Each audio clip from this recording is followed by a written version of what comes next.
Сегодня, как уже Вячеслав Алексеевич сказал, будет рассмотрен важный вопрос, волнующий всех родителей, а именно мы сегодня поговорим об инструментах родительского контроля, выстраивании разумных действий при работе с мобильными гаджетами и вообще, как оградить детей в современном мире.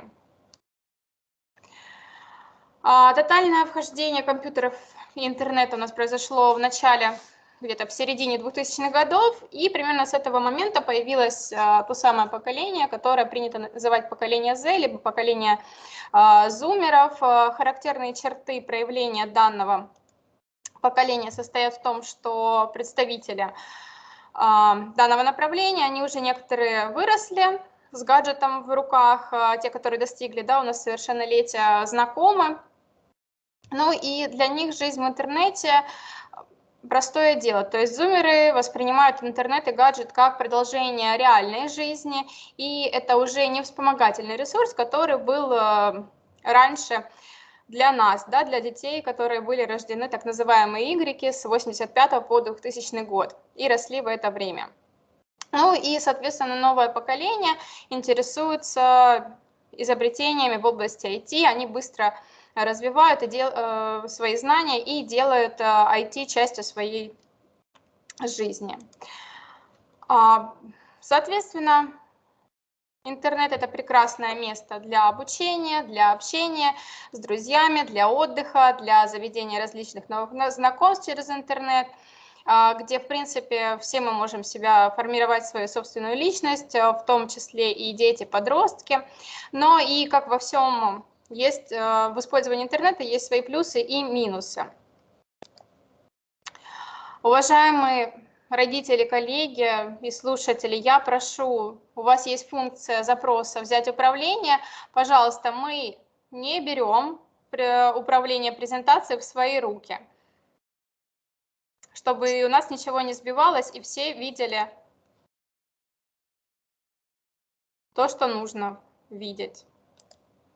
Еще раз напоминаю, у вас есть кнопка «Получить управление», вы ее не нажимаете. Вячеслав Алексеевич, я, наверное, попрошу, давайте у нас есть модераторы в данном чате, чтобы мы всех слушателей перевели в формат участников, кроме организаторов и выступающих. Георгий, пожалуйста. Ну да, если Георгий сделает. У нас есть права. Давайте переведем. Сделай.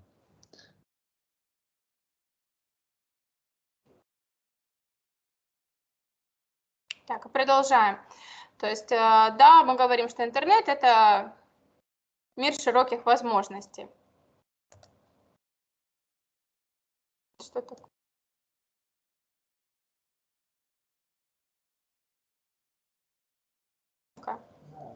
Угу. Коллеги, я еще раз прошу, не берите управление, вы меня сбиваете.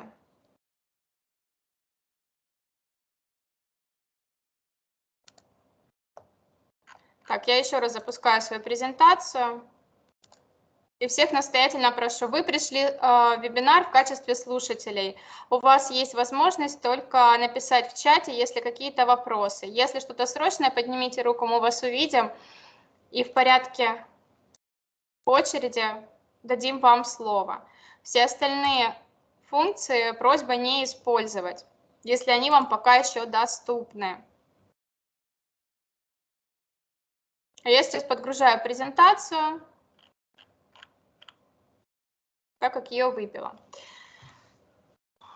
Да, мы все знаем, что с приходом интернета мы получили много возможностей, но и также у нас появилось много опасений в интернете.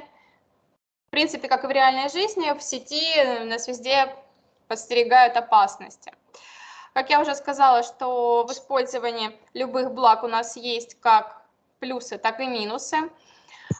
Плюсы использования сети интернет и вообще виртуального мира, то есть сейчас дети не ограничены какой-то физической активностью, доступностью знаний, экспериментов и игр, соответственно, погруженность в виртуальный мир, то есть мы готовим детей к востребованному в жизни эпохи информационным технологиям, То есть мы можем сейчас посмотреть и потрогать то, что нам было недоступно не только на картинках, но и погрузиться в этот мир с помощью виртуальной реальности, дополненной реальности на уроках, 3D формата. Развитие навыков самоорганизации и самообучения, что, в принципе, все мы испытали на примере перевода на дистанционную форму работы. Некоторые продолжают у нас работать в гибридной форме, либо смешанной. И, соответственно, чем раньше мы начинаем давать возможности ребенку развития как раз-таки этих навыков самоорганизации, тем лучше он управляется в таких стрессовых ситуациях. Ну и неотъемлемые минусы данной ситуации можно разделить на несколько таких подпунктов, то есть психологическое развитие, здесь у нас идет одиночество, высокий уровень стресса, опасность и так далее. То есть как раз-таки про опасность мы имеем в виду целенаправленного вредного воздействия, это тот запрещенный контент. Также физиологическое развитие, да, это у нас нет мотивации, мы все сидим дома, дети мало играют, отсюда у нас еще вредные привычки пищевые, низкая подвижность, у нас проблемы с опорно-двигательной системой, развитый сколиоз, ну и болезни как раз-таки вот они все относятся сидячего образа жизни и развитие близорукости. Социальное развитие, которое также является минусом, то есть сложности и реализации в реальной жизни, то есть ребенку тяжелее адаптироваться к общественной жизни, он тяжело ориентируется в социуме, ему удобнее, как бы сказать, спрятаться в своем виртуальном мире, вымышленном, который он придумал. Все-таки прошу еще раз, мы не берем управление презентацией. Все-таки почему дети уходят в интернет? По некоторым данным, на 19-20 год по статистике было выявлено, что дети от 3 до 17 лет, они как раз могут проводить в интернете до 5 часов в день, а то и больше, что ведет к нарушениям развития и потере навыкам общения со сверстниками, расстройству сна, снижению успеваемости. И отмечено, что более 70% детей, которые используют свои гаджеты и сидят в интернете, используют это без ведома родителей, и более 80%, которые родители не контролируют вообще посещение каких сайтов занимает ребенок. Все-таки почему же так происходит, почему дети уходят в интернет? Современные дети видят, как их родители постоянно сидят в компьютерах, либо с планшетами, начинают проявлять интерес к компьютерной технике, ну, чуть ли не раньше, чем начинают говорить, ходить. Они уже рождаются с основными навыками работы с цифровыми устройствами. И, соответственно, такие причины, почему дети идут в интернет, нежели общение со сверстниками внутри двора, например, это лень, одиночество, отсутствие друзей. В интернете есть онлайн-игры, которые очень реалистичны, они заманивают. Кажется, легкость в общении, потому что ты можешь быть кем угодно в интернете. Соответственно, скандалы, проблемы в семье. Это могут быть проблемы с родителями, либо с старшими, младшими братьями и сестрами. Неумение занять себя, то есть отсутствие навыков самоорганизации. Ну и наоборот, слишком много свободного времени. То есть ученик пришел со школы, ребенок, особенно если это начальная школа, много заданий у него нет, он сидит, сделал уроки и начинает помимо учебного материала просматривать весь остальной контент. Ну и, соответственно, как бы минуло то время, когда дети искали ответы на свои коварные такие вопросы, даже бесконечные, вопросы у родителей, учителей или, например, в библиотеках. По своему опыту работы в школе я могу сказать, что ранее начальная школа это были дети-почемучки, то сейчас они все уткнули свои носы в телефоны, так скажем, и теперь наоборот учитель выступает в качестве почемучек.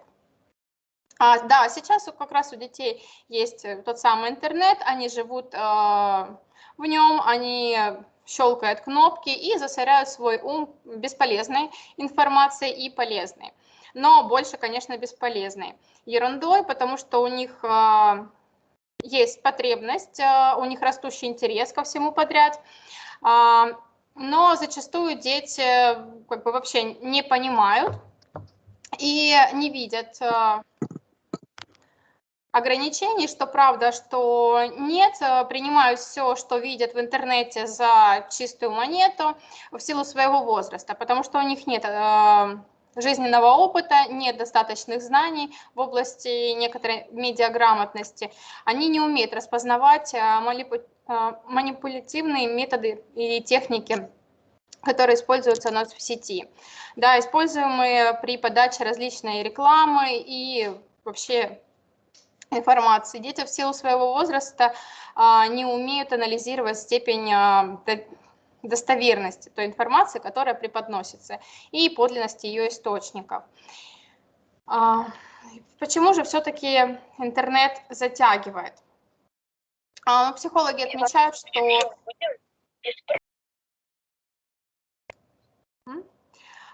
психологи говорят о том, что более 50% российских школьников на 2021 год, это 57%, проявляют признаки апатии и депрессии из-за временного отсутствия интернета, либо отсутствия доступа к телефону, компьютеру, что является признаком интернет-зависимости.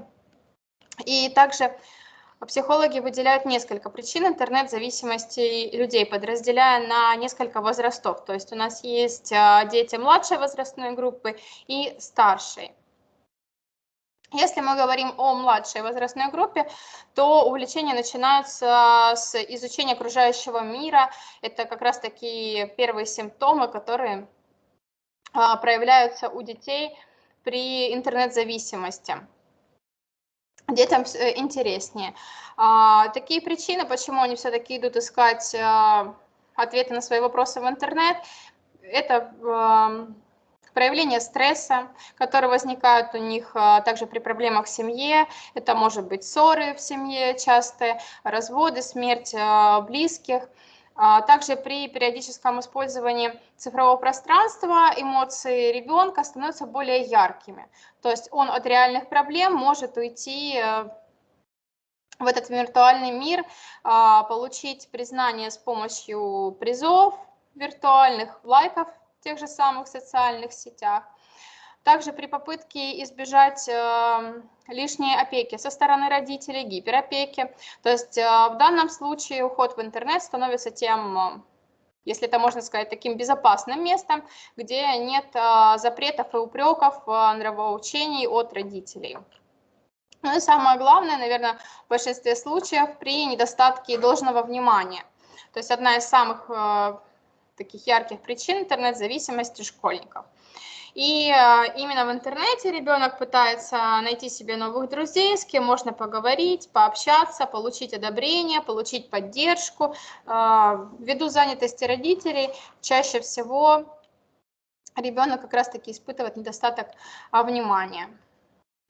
Также вторая возрастная группа – это подростки от 14 до 18 лет.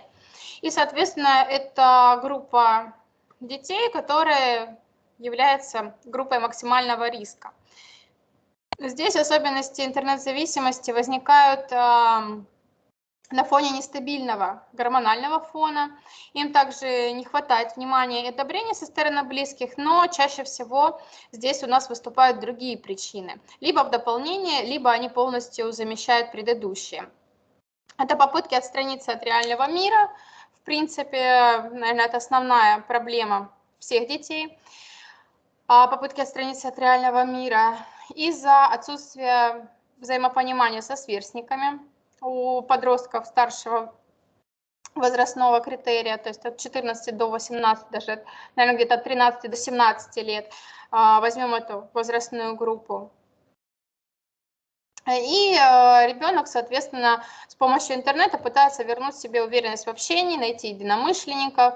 Также одной из причин выделяют психологи застенчивость. В виртуальном мире, естественно, намного проще примерить новый образ, придумать себе образ какого-либо персонажа, героя. Можешь быть кем хочешь, также можно изменить внешность.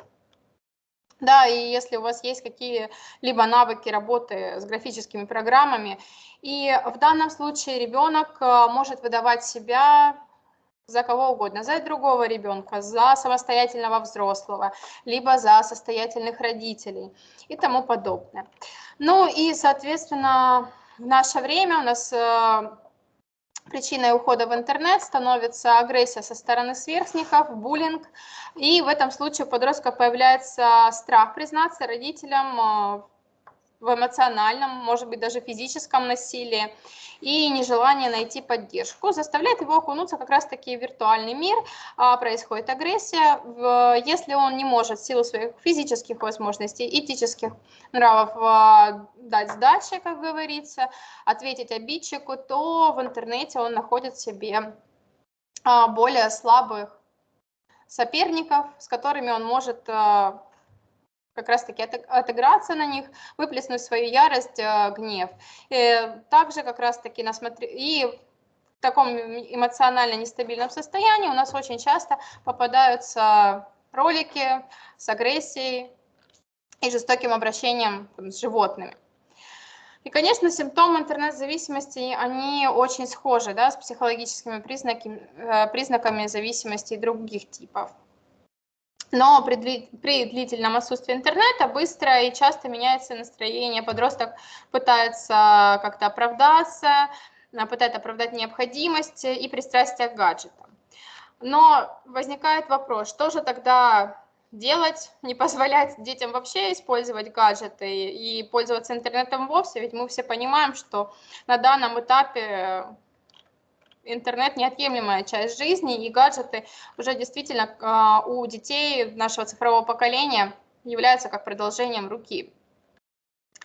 Родители, иногда понимая, что ребенок попадает в зависимость, пытаются решить эту проблему, что называется, в лоб, конкретным запретом, и как только они пытаются контролировать своих детей, ставить на пароли компьютеры, забирать, допустим, с собой какие-либо детали от компьютера, забирать гаджеты, либо менять смартфоны на обычные кнопочные телефоны, то дети так или иначе в любом случае оказываются в интернете, они пытаются манипулировать родителями, скрывают пароли. Если более сообразительные старшие подростки владеют хакерскими знаниями, они могут скрывать пароли эти, могут обходить разные защиты. Также они могут прибегнуть к воровству своих же гаджетов, да, у родителей и так далее. Но опять-таки, к примеру, я могу забрать у своего ребенка телефон, он придет в школу, у его друга есть тоже смартфон, он взял его, вошел со своей учетки, к примеру, в аккаунт в ТикТоке и посмотрел все, что ему необходимо.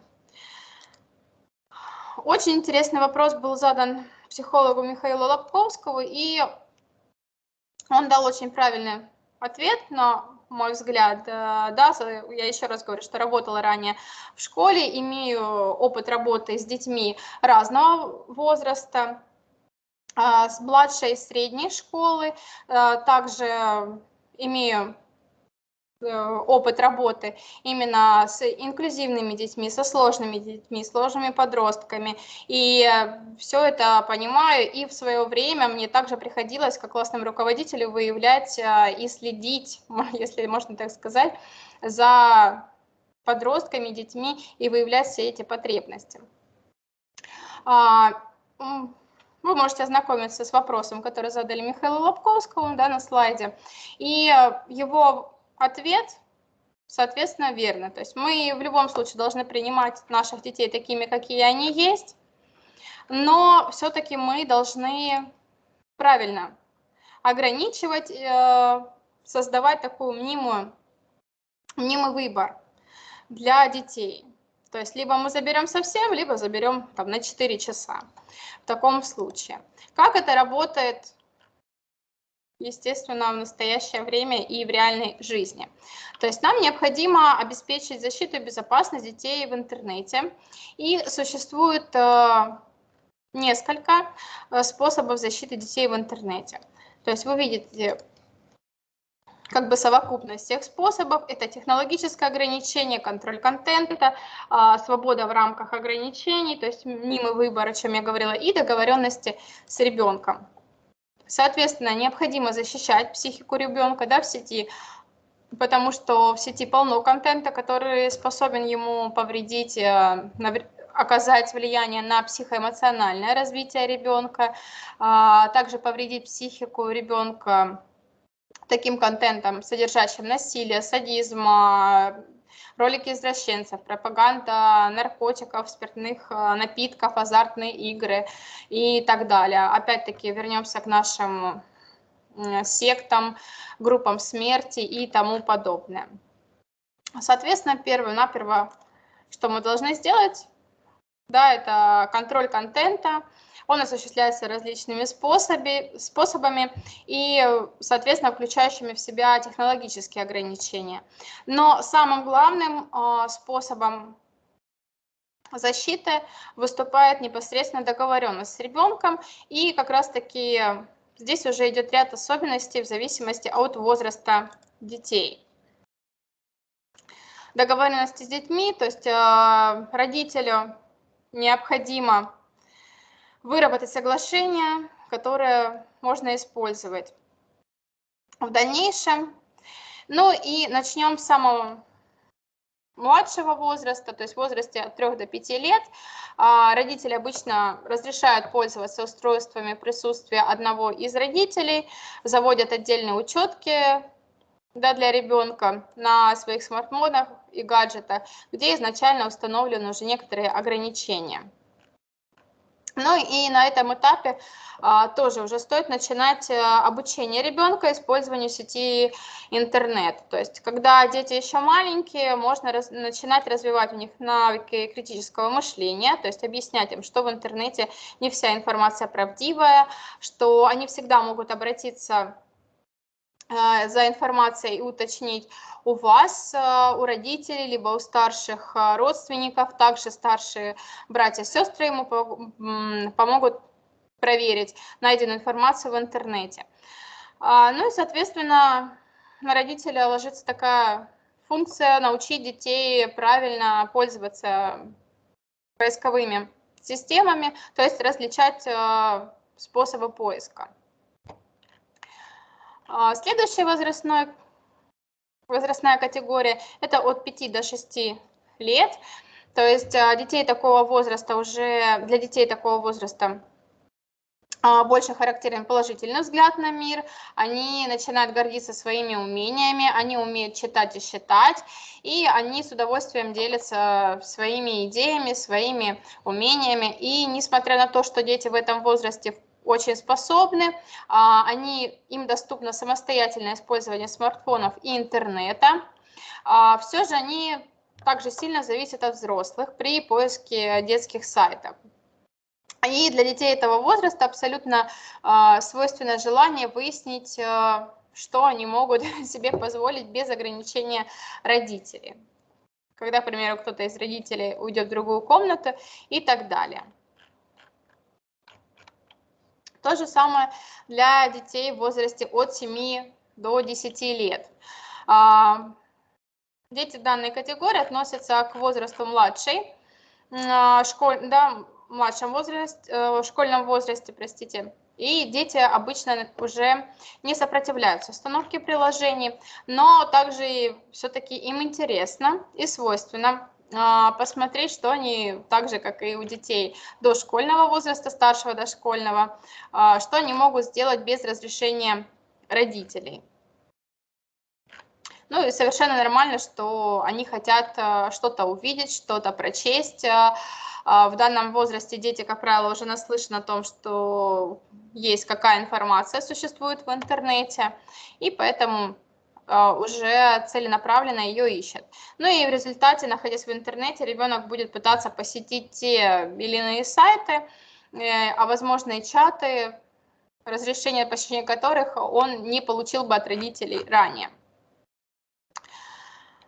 По поводу установки приложений по ограничению либо отслеживанию контроля. В данном случае уже мы должны устанавливать, так как мы не можем контролировать ребенка, потому что в возрасте от 6 до 10 лет, да, в младшем школьном возрасте, дети уже имеют компьютеры. Да-да-да, это все мы расскажем. Спасибо за вопросы. Я после выступления все вопросы просмотрю, мы их ответим на вопросы в конце. Вы их можете задавать в чат непосредственно. Да, все, супер, спасибо, услышали. Да, в возрасте где-то от 6 до 10 лет младшему школьнику ему становится необходим компьютер либо гаджет для выполнения учебных заданий.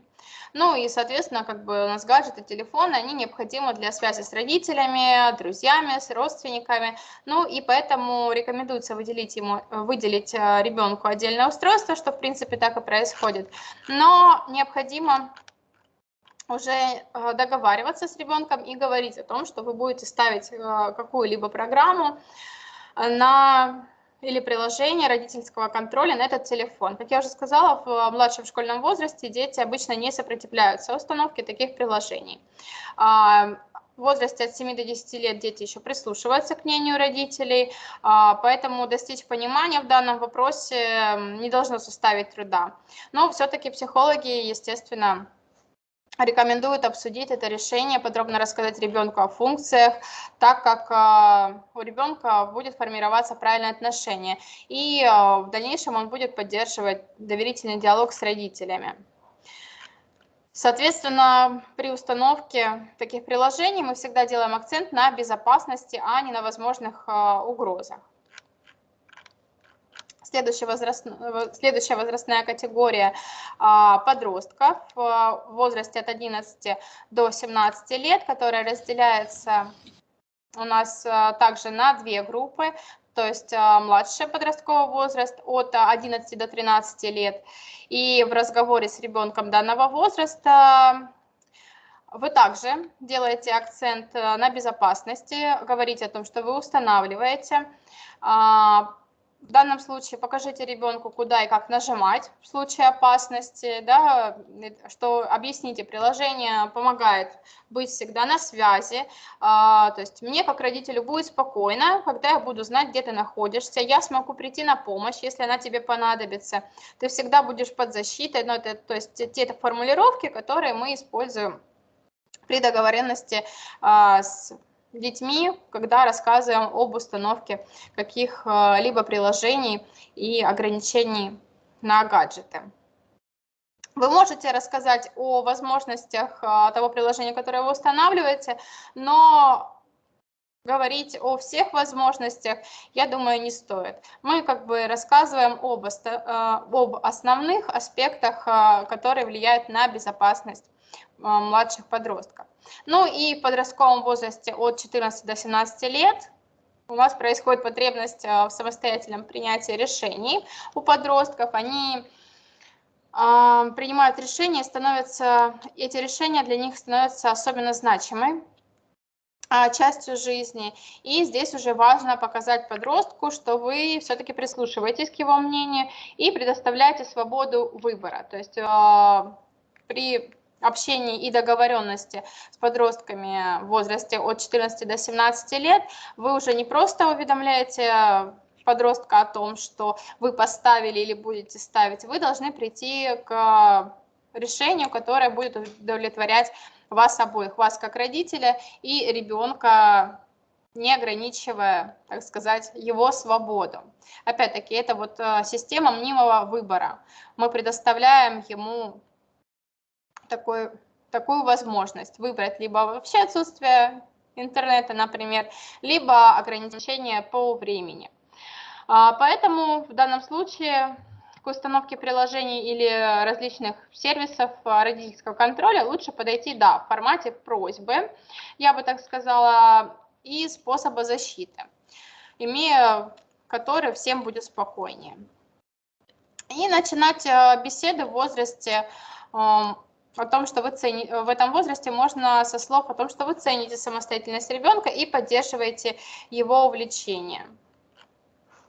Ну, соответственно, чтобы наладить диалог со своим ребенком, можно использовать такие опорные фразы, которые вам в дальнейшем помогут выстроить диалог.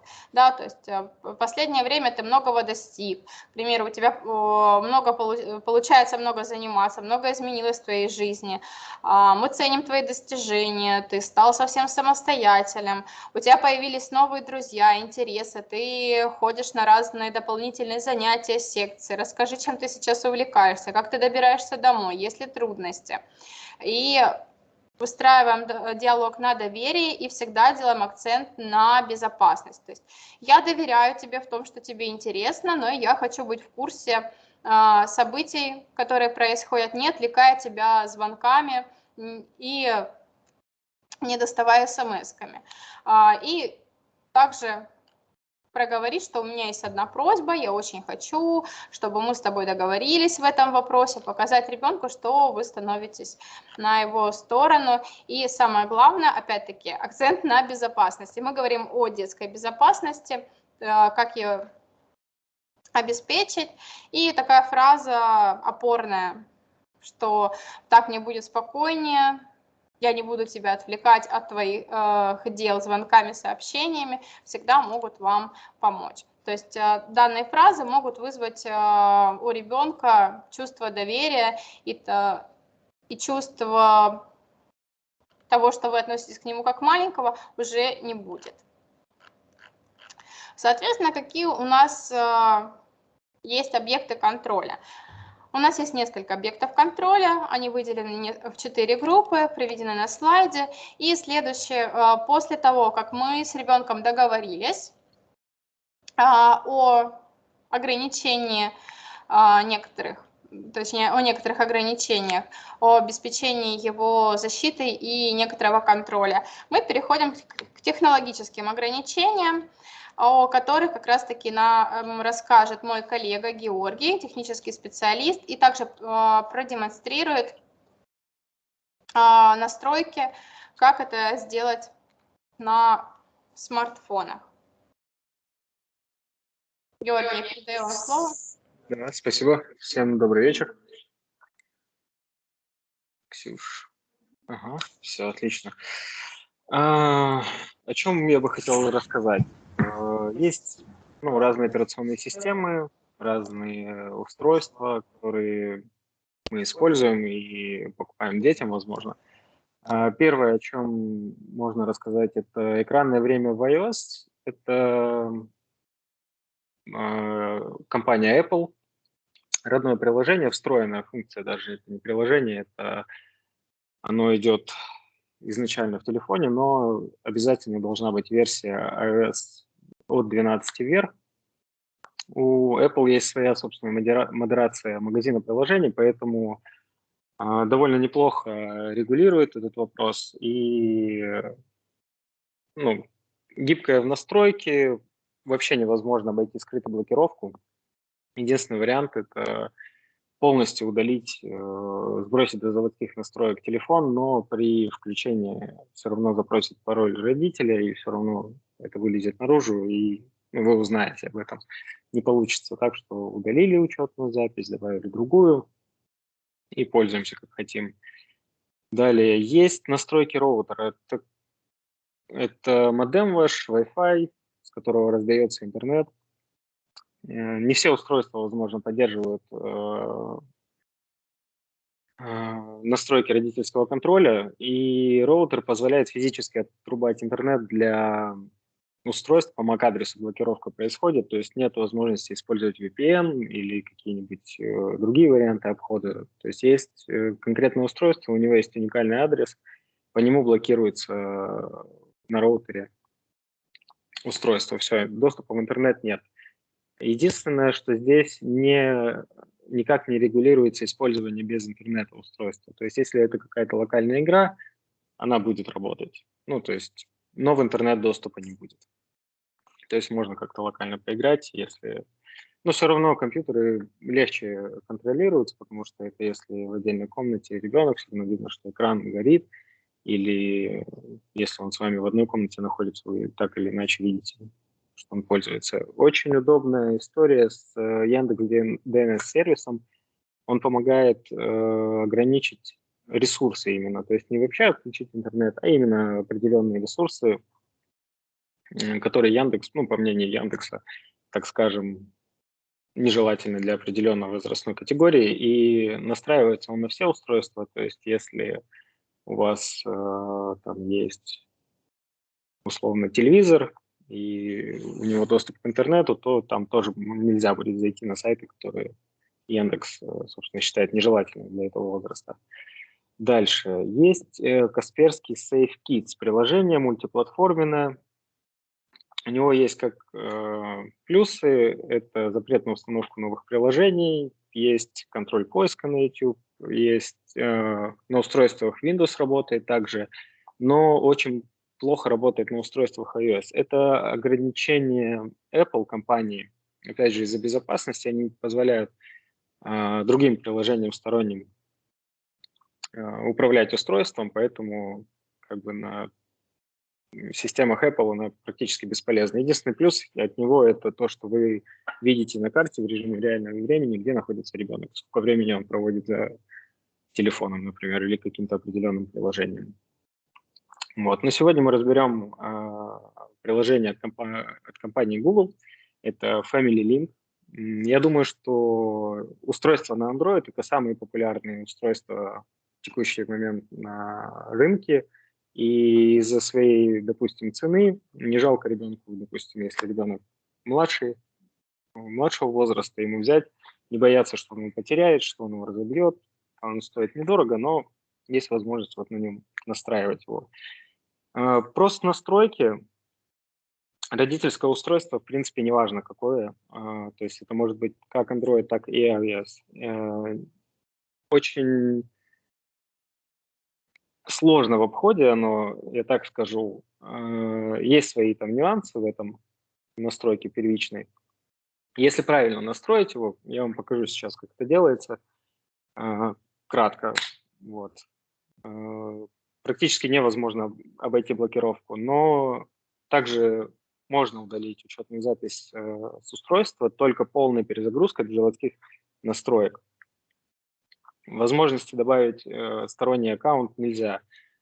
Нельзя удалить учетную запись, нельзя как-то скрыто запустить приложение или установить не из Play Market, например, из родного магазина Google приложение. Нельзя установить из, допустим, Samsung магазина приложений.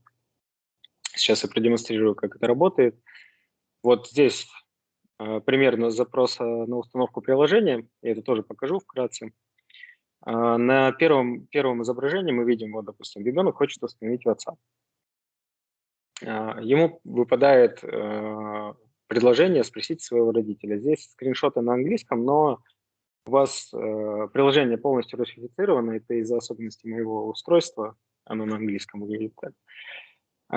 Есть возможность, вот зеленая кнопка «Спросить лично», то есть ребенок подходит к вам, вы смотрите, что за приложение, и вводите пароль. И есть также удаленный запрос, то есть «Спросить сообщение». Когда вы нажимает ребенок на «Спросить сообщение», вам вот на третьем изображении показывается, появляется запрос. И нажимая на него, вы смотрите последнее изображение, это вот WhatsApp Messenger, и вы либо разрешаете, либо отказываете. Так, сейчас я включу демонстрацию экрана.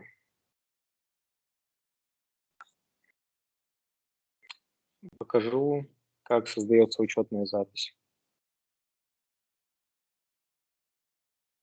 Видно, Ксюша? Да. Угу. Так, вот мы скачиваем из магазина Play Market Google Family Link. Внизу вы можете видеть. И открываем его. Изначально, если у вас нету если вы не пользуетесь такой функцией, как семейная группа, у вас здесь ничего не будет, и сверху в правом углу у вас будет возможность добавить, нажать плюсик и создать своему ребенку учетную запись. Здесь он спросит, у вашего ребенка есть аккаунт Google? Да, нет. Я настоятельно рекомендую говорить нет и отдельно прям заводить ему новую учетную запись, потому что она позволяет задать возраст ребенку и подвязывает сразу этот аккаунт к вам. Это более безопасно, потому что данные ребенка никуда не утекут, то есть также появится возможность блокировки регистрации с этой учетной записью на сторонних ресурсах, которые подразумевают регистрацию через аккаунт Google. Нажимаем «Далее», вводим имя и фамилию. Я в данный момент уже сделал это. Регистрация простая, ничего сложного. Вы создаете почту, создаете пароль ребенку, сохраняете. Если забудете, никаких проблем, у вас из приложения будет возможность сбросить пароль как администратора группы. Также вы можете добавить аккаунт супруги или супруга и второго родителя и дать ему такие же привилегии в управлении детским аккаунтом. То есть если папа не разрешил, пошел к маме, а мама все-таки разрешила. И оба родителя могут контролировать эти моменты. У меня в данный момент, вот внизу вы можете видеть, создан аккаунт ребенка. Можно его открыть. Я уже некоторое время пользовался, чтобы настроить телефон и показать. Что важно? Важно в первую очередь сбросить аккаунт ребенка, телефон ребенка до заводских настроек именно штатными средствами. Я покажу на примере телефона Samsung, как это выглядит. Так.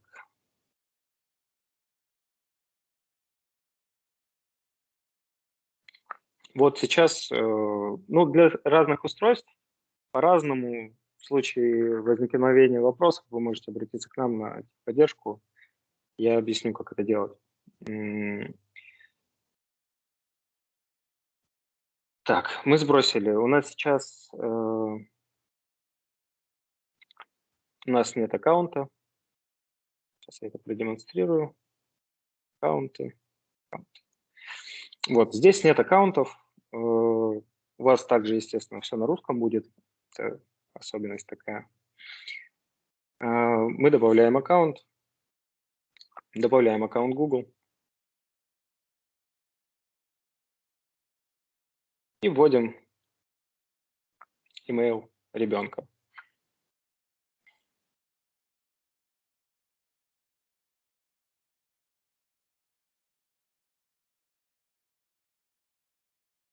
Вводим его пароль, который мы создали ранее.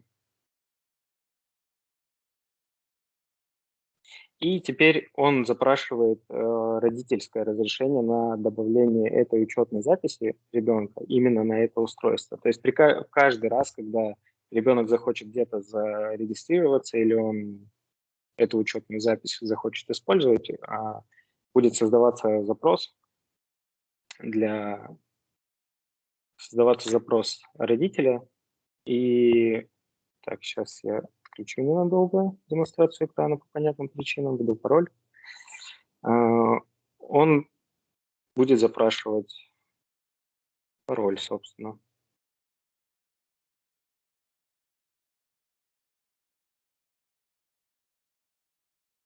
Молодая, в красном платье.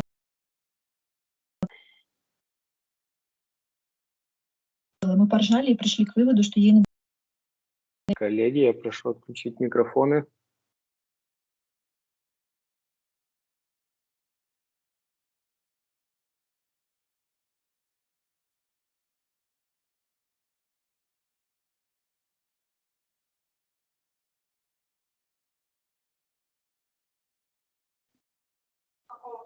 Так, все. Меня слышно, да? Так. Здесь же, как мы ввели пароль, у меня настроена двухфакторная авторизация для того, чтобы даже если ребенок у вас узнает пароль ваш, то он не смог использовать его просто. Я на своем другом устройстве нажимаю «Подтверждаю». Соглашаюсь. Сейчас происходит установка Family Link. То есть изначально телефон, сброшенный до заводских настроек, не имеет этого приложения, но как только вы введете аккаунт ребенка, Google распознает это, телефон распознает и установит приложение Family Link.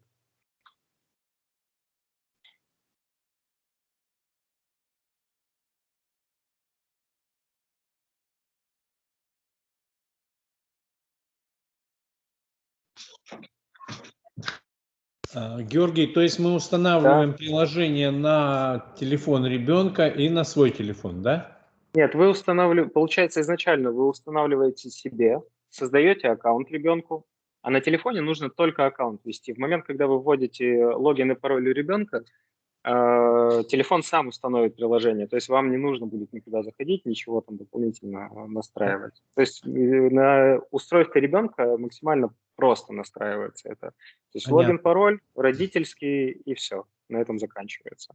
А надо ли устанавливать мне как администратору, как родителю на свой стационарный компьютер, например, это приложение? К сожалению, на компьютерах под управлением Windows нет возможности управления. Есть настройка базовая только, но нет контроля времени, например, нету там контроля приложений. Ну, есть разные функции. Понятно, только через приложение в смартфоне. Да. Неважно, iOS или Android, это уже в зависимости от того, какой. Да, конечно. Вот, сейчас запрашивается административный доступ к этому приложению. Нажимаем «Разрешить». И теперь, что тоже, важно, нужно посмотреть, которые приложения идут с телефоном вместе изначально, предустановленные. То есть я отключаю, допустим, Samsung Cloud, вот это приложение, T-Mobile не нужен, но оставляю галерею. Все, что мне кажется ненужным, я лучше отключу. Мы оставляем почту, карты, там файловый менеджер, напоминалки, Teams у нас отключен. Вот фон компаньон нам не нужен. И отключаем YouTube. Если, допустим, ребенок, вы не хотите, чтобы он именно YouTube пользовался. Там YouTube Kids обычно настраивается. Календарь, камера, контакты, словарь, не знаю. Стоит отключить сторонние приложения вроде Samsung, Galaxy темы, Game Launcher, возможно. Вышло. Нажимаем «Далее».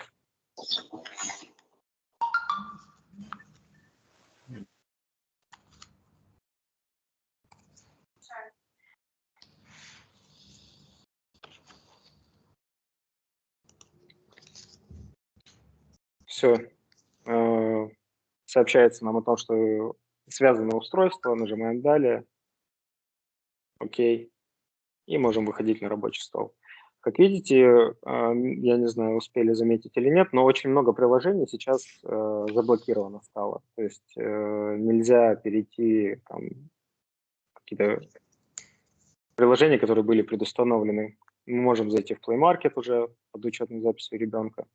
Здесь как раз показано уведомление от Family Link, что произошло, вебинар проходит. Запрос на установку приложения, например. Мы хотим установить Instagram. Ребенок заходит в Play Market, ищет Instagram, нажимает «Установить».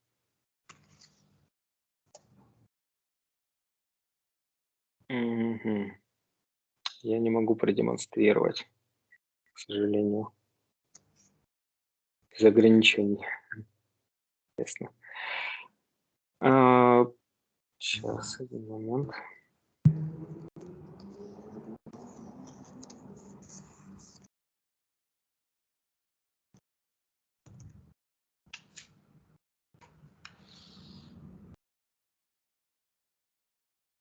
Вот, собственно, мы видим запрос на установку. То есть мы, если создаем запрос, нажимаем «Спросить сообщением», я покажу, как запрос выглядит у родителей, как его можно разрешить или отклонить.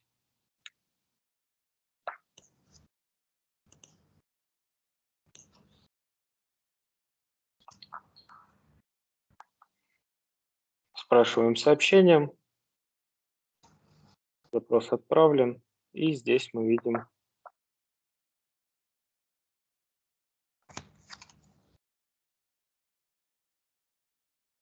вот один запрос на одобрение сверху. Переходим, смотрим. Инстаграм. Можем либо отклонить, либо разрешить. Это на ваше усмотрение. Но я думаю, что Инстаграм, например, я разрешаю. Все, уведомления прочитаны, установка разрешена на телефоне у нас. Но стоит отметить момент такой, что один раз разрешив установку приложения, мы не имеем возможности, допустим, удалить его с телефона и больше не разрешать. То есть один раз разрешили приложение, теперь оно доступно будет всегда ребенку, пока мы его не заблокируем, например, через свое приложение. Так, по настройкам пройдемся. Какие настройки стоит в первую очередь сделать? Это через Google Play, то есть мы заходим в Family Link, выбираем Google Play, и что требует одобрения? Мы выбираем любой контент, потому что Google считает, что игры и приложения 12+ можно устанавливать без разрешения, но, возможно, мы какие-то игры прям вот не хотим разрешать. Также фильмы и книги, но по опыту знаю, что в России мало кто этим пользуется, поэтому YouTube. Нормально показывает? Ага. Есть так вот контент для школьников, можно настроить. Поиск, рекомендую его отключить. Остановить запись истории просмотра и историю поиска. Угу. Вот. Это уже на каждого усмотрения. Далее, что у нас? Google Chrome.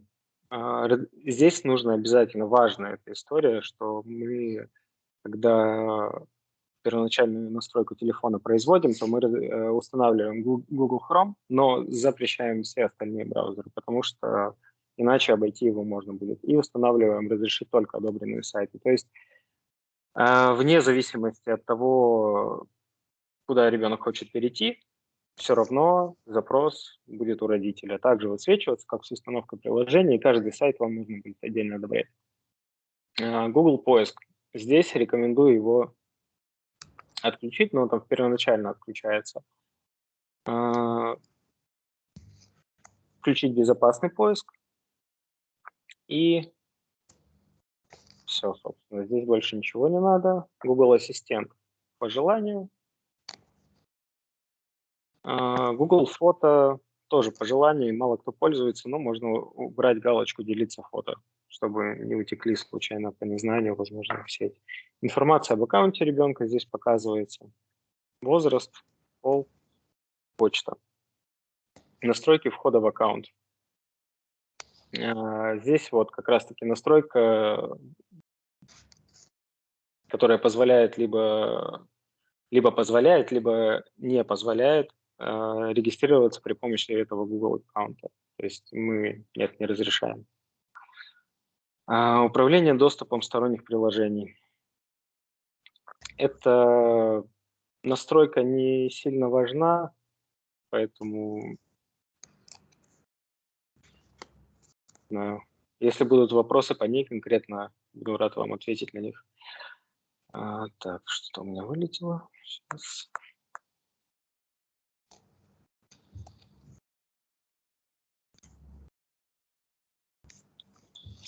Да.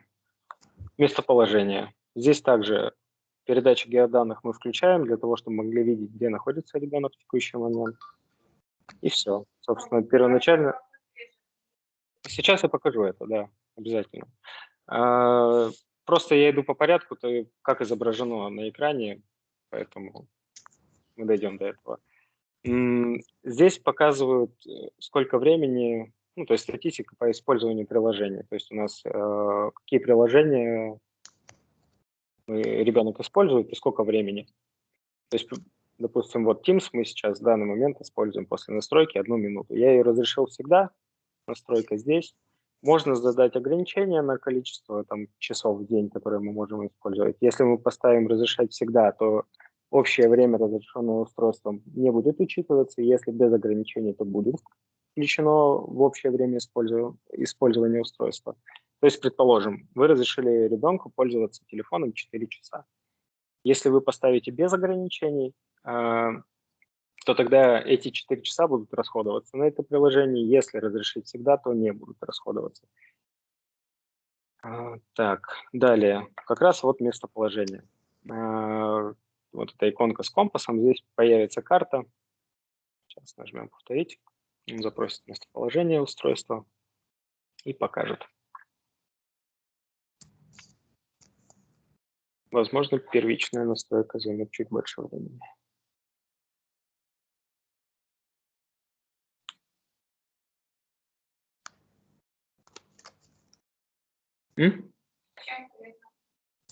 Местоположение, да, полезно для того, чтобы вы знали, где ребенок, если он потерялся, возможно, вы учите его ездить на автобусе. Что бывает, чтобы не ходить за ним по пятам, вы просто смотрите, где он находится, прямо с карты можно будет перейти, вот сейчас он покажет, где я нахожусь.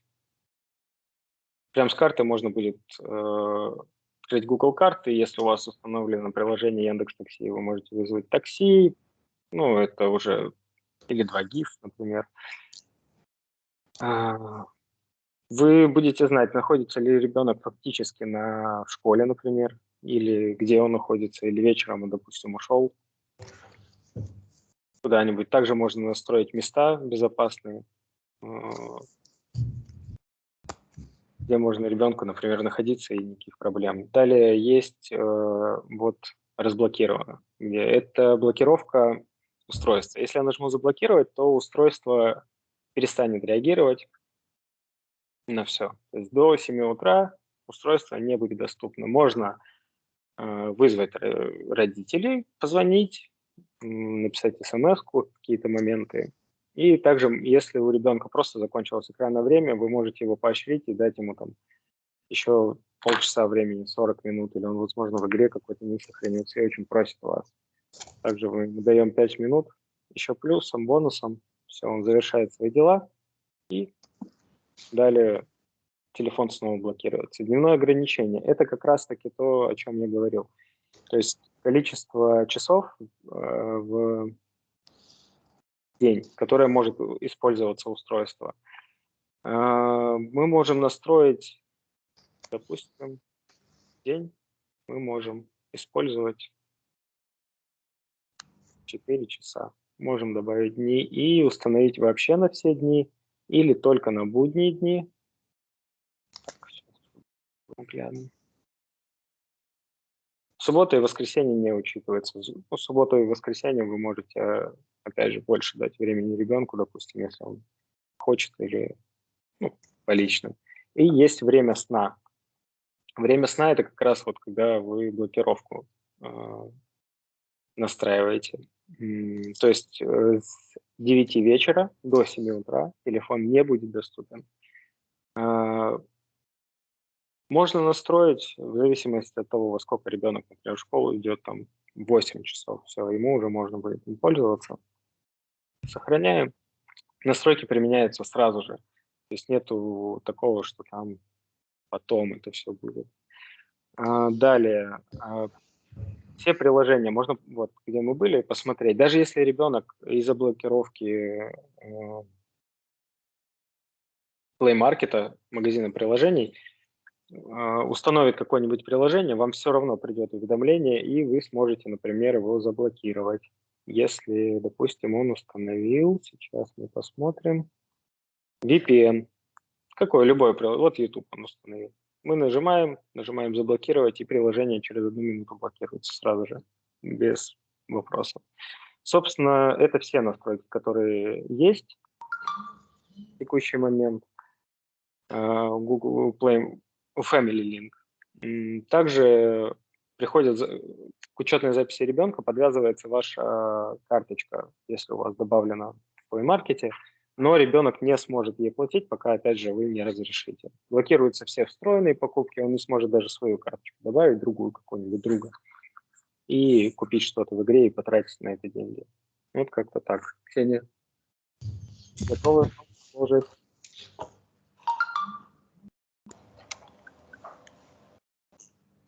Георгий, если у ребенка гаджет и компьютер, Есть вопрос?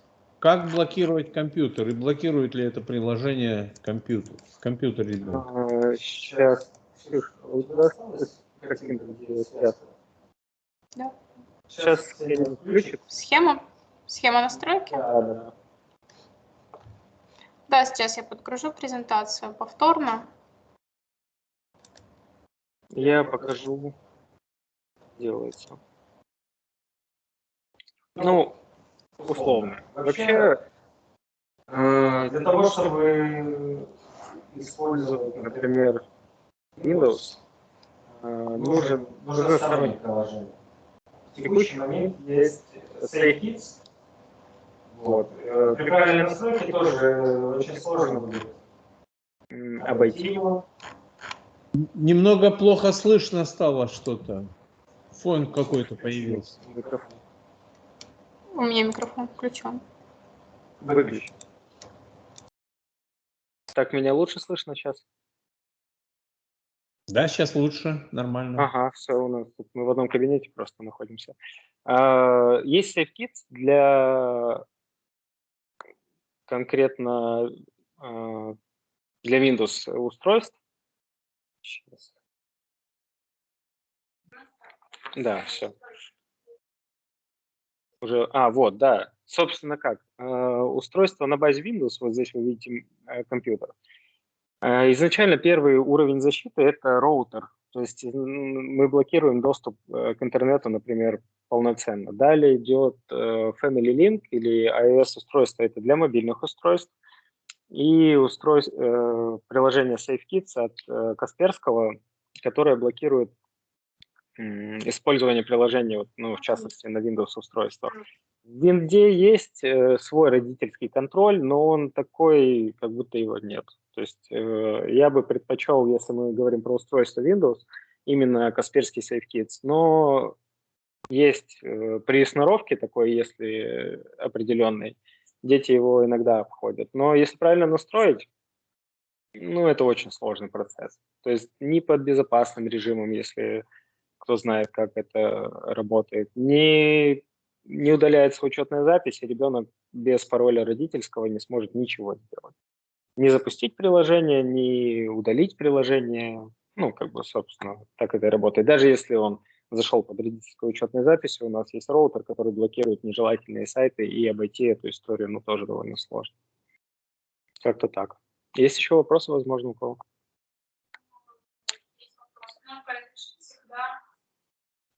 Используется кнопка «Разрешить всегда», телефон используется 4 часа. Можно еще раз? Не понимаю. Кнопка «Разрешить всегда» и использование по времени. Есть ограничения, два типа ограничений. То есть, если мы, допустим, всегда с ребенком поддерживаем связь в WhatsApp, а ребенку разрешено, например, использовать телефон 4 часа, и вы созваниваетесь с ним в WhatsApp и разговариваете с ним полчаса, то если, то есть у него остается 3,5 часа, получается, на использование устройства. Если в случае разрешить всегда, то у него так и остается 4 часа. Все. То есть никак не влияет на вот это разрешенное время. То есть ребенок WhatsApp может использовать всегда, и это никак не повлияет на весь день его использования. То есть он может зайти вам, написать смс-ку: «Мама, я покушал, все хорошо, я пошел с другом гулять». Вот. Если вы поставите ограничения, то тогда эти полчаса, которые он с вами будет через WhatsApp разговаривать, зачтутся ему в общее использование за день. То есть он поговорил с вами полчаса, и у него осталось 3,5 часа на игрушки. Понятно? Как доступно?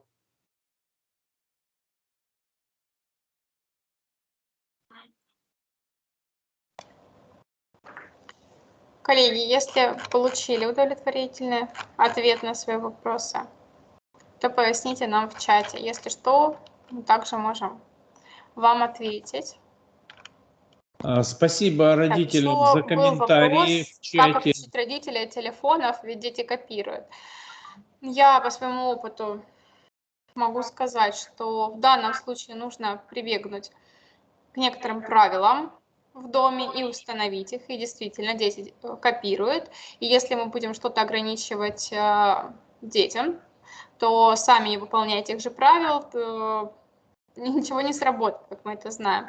Я своим родителям, точнее родителям своих учеников, у нас была договоренность, если они хотят все-таки, чтобы дети слушались и выполняли те договоренности, которые следовали этим договоренностям, которые были обозначены, озвучены, то родители то же самое выделяли себе определенное количество времени на работу, если она необходима была, и все-таки выделяли время, хотя бы час, на то, чтобы провести это время с ребенком.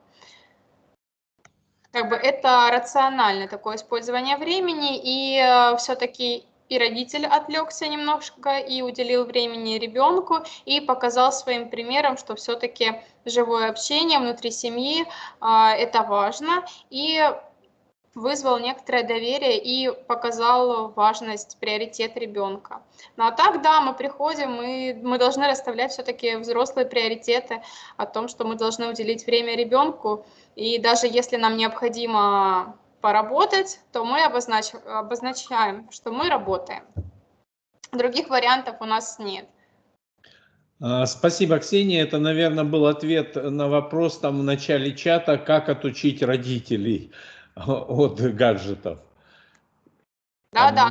В начале чата. Наверное, да. Наверное, соблюдать установленные правила вместе с детьми. Наверное, так. Ну, по крайней мере, дома. Дорогие друзья, мы, наверное, заканчиваем. Значит, видеозапись у вас сегодня появится в чате, вы можете ее скачать. Ксения, я правильно говорю? По-моему, у всех в чате появляется видеозапись. Да, видеозапись у вас будет отображаться в чате.